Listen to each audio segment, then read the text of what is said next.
তোমার ফোনের phone memory ফুল হয়ে গেছে, যেই কারণে ফোনটা কিন্তু বারবার হ্যাং করছে। তো আজকের ভিডিওতে দেখাবো কিভাবে খুব সহজে কোনো কিছু ডিলিট না করে তুমি তোমার ফোনের স্টোরেজকে খালি করতে পারবে বা ফোন মেমোরিকে খালি করতে পারবে। তো সর্বপ্রথম কি করতে হবে, তোমাদের ফোনের যে সেটিংস অপশনটা রয়েছে ওখানে চলে যাবে।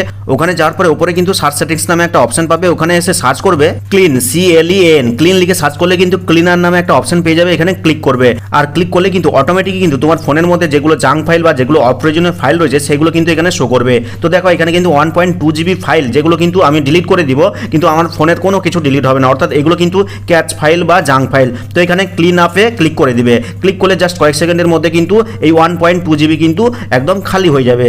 এরপরে ব্যাকে ফিরে আসবে। ব্যাকে ফিরে আসার পরে তুমি তোমার ফোনের যে গ্যালারি রয়েছে গ্যালারিটা ওপেন করবে, আর ওপেন করলে কিন্তু তুমি তোমার গ্যালারির ফটো ভিডিও অনেক কিছু দেখতে পাবে। তো এখন কোনো একটা ফটো তুমি ধরে সিলেক্ট করলে এবং ডিলিট করে দিলে, তুমি ভাবলে হয়তো যে আমার ফোন থেকে এটা ডিলিট হয়ে গেল, কিন্তু না, এটা কিন্তু তোমার ফোনের মধ্যে আছে। তো সেটাকে ডিলিট করার জন্য কি করতে হবে, এই যে অ্যালবাম অপশনটা রয়েছে এখানে ক্লিক করবে।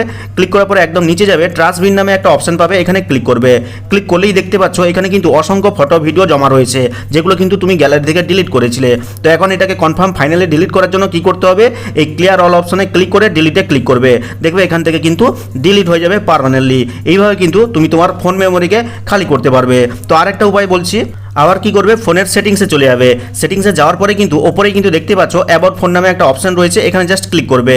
আর ক্লিক করলেই কিন্তু দেখো এখানে কিন্তু স্টোরেজ নামে একটা অপশন রয়েছে। তো দেখতে পাচ্ছ এখানে কিন্তু 64 জিবির মধ্যে আমার 60 জিবি পূরণ হয়ে গেছে। তো এখানে জাস্ট ক্লিক করবে। ক্লিক করলে কিন্তু এরকম ইন্টারফেস পেয়ে যাবে। তো দেখো এখানে কিন্তু অ্যাপস অ্যান্ড ডেটা নামে একটা অপশন রয়েছে, এবং যেখানে কিন্তু 23 জিবি মতন মেমোরি আমার ইউজ রয়েছে। তো এখানে জাস্ট ক্লিক করবে। ক্লিক করলে কিন্তু তোমার ফোনের মধ্যে কোন অ্যাপসগুলো সব থেকে বেশি মেমোরি নিয়েছে তাদের লিস্ট কিন্তু ওপরে দেখতে পেয়ে যাবে। তো এখন কোনো একটা অ্যাপ যদি তোমার অপ্রয়োজনীয় মনে হয়, তাহলে কি করবে, জাস্ট ওই অ্যাপটাতে ক্লিক করবে। ক্লিক করার পরে যদি মনে করো যে আনইনস্টল করে দিব, তাহলে আনইনস্টল অ্যাপে ক্লিক করলে কিন্তু আনইনস্টল হয়ে যাবে, এবং আনইনস্টল করে দিলেই কিন্তু এই যে 0.96 জিবি এটা কিন্তু তোমার খালি হয়ে যাবে। এখন যদি মনে করো যে না, এটাকে আমি আনইনস্টল করবো না, তবুও মেমোরি খালি করতে চাই, তাহলে কি করবে, এই যে ক্লিয়ার ক্যাচ অপশনটা রয়েছে এখানে ক্লিক করবে। ক্লিক করার পরে ওকেতে ক্লিক করবে। এরপরে কি করবে, ক্লিয়ার অল ডেটাতে ক্লিক করবে, ওকেতে ক্লিক করবে। আর ক্লিয়ার অল ডেটাতে ক্লিক করলে কি হবে, এই অ্যাপসটা ইনস্টল করার সময় জাস্ট নতুন যেভাবে ছিল ঠিক সেরকমটা হয়ে যাবে।